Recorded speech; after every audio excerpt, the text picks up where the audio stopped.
बिस्मिल्लाहिर्रहमानिर्रहीम, अस्सलाम वालेकुम। मैं असदुल्ला खान हूँ। अब से कुछ देर पहले मौलाना फजलुर रहमान साहब ने रात गए एक प्रेस कॉन्फ्रेंस किया है। शहबाज शरीफ साहब उनके साथ खड़े थे और चेहरा बुरी तरह उतरा हुआ था। मौलाना फजलुर रहमान की ये प्रेस कॉन्फ्रेंस दरअसल एक धमकी थी, एक अल्टीमेटम था, एक वार्निंग थी।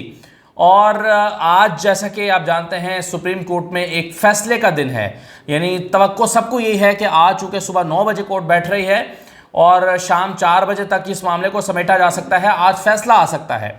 तो आज जो कि फैसले का दिन है, आज मौलाना फजलुर रहमान साहब ने कोर्ट के लिए, अदालत के लिए एक अहम पैगाम दिया है। उन्होंने कहा कि जी फैसला आपने देना है, हम फैसला मानते हैं लेकिन ये फैसला नहीं मानेंगे, हमें इख्तलाफ का हक हासिल है। और मौलाना फजलुर रहमान ने कहा कि गैर आइनी इकदाम की फ़ौरन तनसीख की जाए। मामला अदालत में है, मौलाना फजलुर रहमान के वकील वहाँ पर खड़े होकर दलाइल दे रहे हैं। ऑपोजिशन पार्टीज़ के वकील, शहबाज शरीफ के वकील वहाँ पर खड़े दलाइल दे रहे हैं। दलाइल देने के बाद कह रहे हैं कि हमारी मर्ज़ी का फ़ैसला चाहिए, जो फ़ैसला आप देंगे उसको हम तस्लीम नहीं करेंगे, गैर आइनी इक़दाम की फ़ौरन तनसीख की जाए।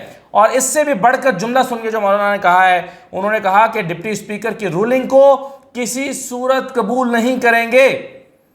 डिप्टी स्पीकर ने जो रूलिंग दी, यह अदालत ने आज फैसला करना है कि उसको कबूल किया जा सकता है या नहीं, ये वो आईनी थी या गैर आईनी थी, अभी ये फैसला नहीं हुआ। लेकिन मौलाना फजलुर रहमान साहब ने फैसला कर दिया है, नून लीग ने फैसला कर दिया है और खड़े होकर वो कह रहे हैं कि हम इसको किसी सूरत कबूल नहीं करेंगे। देखें, दो मतालिब हो सकते हैं इसके।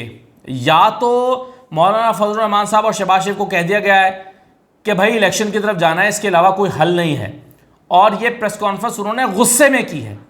या फिर उनको ये पैगाम दिया गया है कि आपके लिए सियासी तौर पर फ़ायदेमंद होगा कि आप दबाव बढ़ाएं, और दबाव बढ़ाने की पॉलिसी 3-4 दिन से चल रही है। कल रात मरीम नवाज़ ने जो प्रेस कॉन्फ्रेंस की थी उसका भी यही मतलब था, और आज जो मौलाना फजलुर रहमान ने प्रेस कॉन्फ्रेंस कर दी है इसका भी यही मतलब है, अदालतों पर दबाव बढ़ाना मतलब है। लेकिन मुझे ज़ाती तौर पर चेहरे देखकर, बॉडी लैंग्वेज को देखकर यह लगता है कि शायद ये पैगाम अदालत के अलावा किसी और को भी दिया जा रहा है और कहा जा रहा है कि हम ये कबूल नहीं करेंगे। यानी मौलाना से और नून लीग से कहा जा रहा है कि इलेक्शन की तरफ जाएं, अब मसला का हल यही है, लेकिन वो इसको मानने के लिए तैयार नहीं है। यानी वो कहते हैं कि हमें 2 महीने की पहले दें, हुकूमत दें, हम अपनी फील्डिंग सेट करें, उसके बाद इलेक्शन में जाएंगे। तो ये एक रौला पड़ा हुआ है और यही ऐलान किया मौलाना फजलुर रहमान ने कि जुम्मे को यौम तहफ़्फ़ुज़ आइन मनाया जाएगा, यौम तहफ़्फ़ुज़ आइन मनाया जाएगा। तो आप ये इसके अलावा और क्या है कि अदालतों को धमकी दी जाए, दबाव में लाने की कोशिश की जाए, इसके अलावा इसका क्या मकसद हो सकता है इस प्रेस कॉन्फ्रेंस का जो रात गए मुख्तसर मीडिया टॉक की गई है, और इस मीडिया टॉक में एक वाज़ेह पैगाम दे दिया गया। दूसरा, आज जो शोर शराबा मचा हुआ है वो पंजाब में मचा हुआ है। पंजाब में आप जानते हैं कि दोस्त मज़ारी साहब जो हैं डिप्टी स्पीकर, उनके बारे में भी खबरें हैं कि वो जाकर उन्होंने नून लीग से हाथ मिला लिया। अगरचे वो मान नहीं रहे, काशिफ वासी के प्रोग्राम में वो आए थे और कहते नहीं जी मैं तो पीटीए का हूँ, लेकिन पीटीए ने मेरे साथ बड़ी ज़्यादती की है, तो अब देखें ना मेरे पास जवाब मौजूद है। लेकिन ख़बर ये है और जाहिर है डिप्टी स्पीकर के खिलाफ तहरीक अदम एतमाद लाने की वजह क्या हो सकती है इसके सिवा कि उन्होंने जाकर नून लीग से हाथ मिला लिया है। तो ये ऐसे ही नहीं हुआ कि खामखा बैठे बैठाए दोस्त मोहम्मद के ख़िलाफ़, दोस्त मज़ारी के ख़िलाफ़ जो है वो तहरीक अदम एतमाद आ गई हो, कोई तो वजह होगी। तो दोस्त मोहम्मद जो है, वो दोस्त मज़ारी साहब जो हैं, वो बुनियादी तौर पर नून लीग के साथ उन्होंने जाकर हाथ मिला दिया है। और आज जो इजलास हुआ फ्लैटिस होटल में, उसमें उन्होंने 199 की स्ट्रेंथ PMLN ने शो कर दिए। अच्छा, अब मामला ये है कि प्राइम मिनिस्टर क्या सोच रहे हैं, इमरान खान क्या सोच रहे हैं पंजाब में। तो देखिए, कल जो प्राइम मिनिस्टर लाहौर में थे तो उसमें उसके हवाले से 2-3 चीज़ें मेरे पास मौजूद हैं। एक तो ये है, अब ये मैं आपको छोटी छोटी 2-3-4 छोटी छोटी खबरें देने जा रहा हूँ।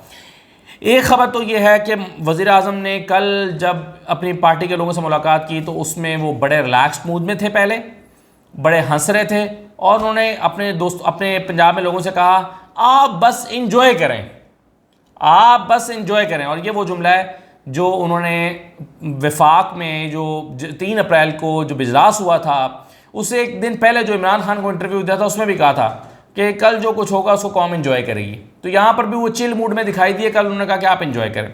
लेकिन परवेज़ इलाही साहब से मुलाकात करने के बाद जो है उनका मूड बहरहाल बताया जाता है कि वो काफ़ी ऑफ था।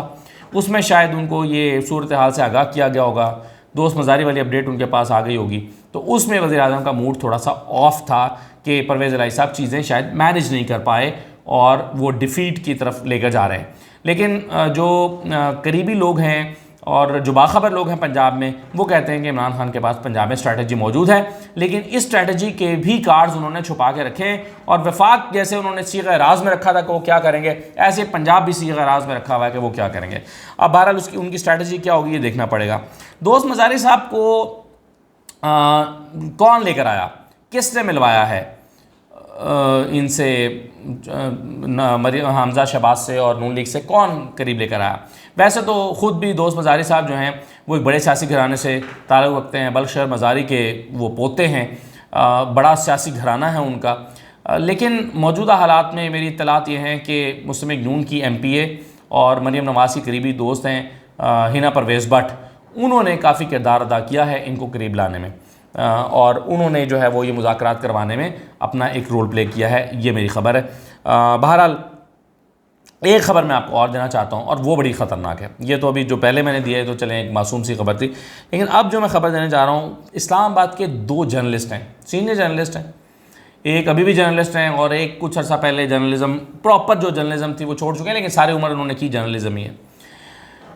इन दोनों ने नवाज़ शरीफ को ये मशवरा दिया है कि नवाज़ शरीफ साहब शहबाज शरीफ को पुल आउट करें, इनकी स्ट्रैटेजी बुरी तरह नाकाम हो गई है और ये आपको मरवाएंगे, और ये इस्टेब्लिशमेंट के साथ अच्छे बनने के चक्कर में उनकी बातें मान लेंगे, और आप जिस बात पर डटे हुए थे कि तरीक़े एतमाद वापस नहीं लेंगे, तो शहबाज शरीफ साहब जो हैं वो अब मामला तय कर रहे हैं और वो ये फ़ौरन इलेक्शन की तरफ चले जाएंगे और फिर आपको लेट डाउन करा देंगे। तो आप इनको पुल आउट करें और जो है ना मामला को अपने पूरे कंट्रोल में करें। ये 2 सहाफ़ियों की तरफ से जो उनको मशवरा दिया गया है, इसके बाद मरियम नवाज़ को फिर लॉन्च किया गया और उनसे कल की प्रेस कॉन्फ्रेंस कराई गई। कल तो मैंने अपना एनालिसिस दिया था और कहा था कि ये शहबाज शरीफ को भी पैगाम है, ये इदारों को भी पैगाम है कि मरियम को हम लाने का मकसद क्या है कि हम अपनी स्ट्रैटेजी को जो है वो एग्रेसिव करना चाहते हैं। लेकिन आज मैंने आपको ख़बर दे दी है कि ये नवाज़ शरीफ को समझाया किसने?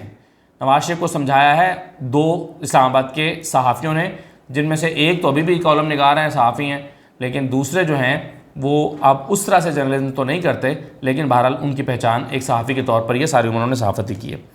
तो ये मेरे पास कुछ ख़बरें थी पंजाब के हवाले से और कि ओवरऑल चल क्या रहा है। लेकिन इस सारी सूरत हाल में एक चीज़ और भी चल रही है कि जी कहा जा रहा है, इल्ज़ाम लगाया जा रहा है कि मुस्लिम लीग काफ इसलिए टाइम चाहती है कि वो बंदे मैनेज कर रही है, और इल्ज़ाम लगाया जा रहा है कि मोनी सलाई अब लोग जो हैं वो ख़रीद रहे हैं और ऑफ़र्स कर रहे हैं, करोड़ों रुपए की कर रहे हैं। ये महज इल्ज़ाम है जो कि इस वक्त उनके ऊपर लगाया जा रहा है। लेकिन बहरहाल इसकी जब तक कोई हमारे पास चीज़ें सामने ना आई, इस पर तो हम तस्दीक नहीं कर सकते।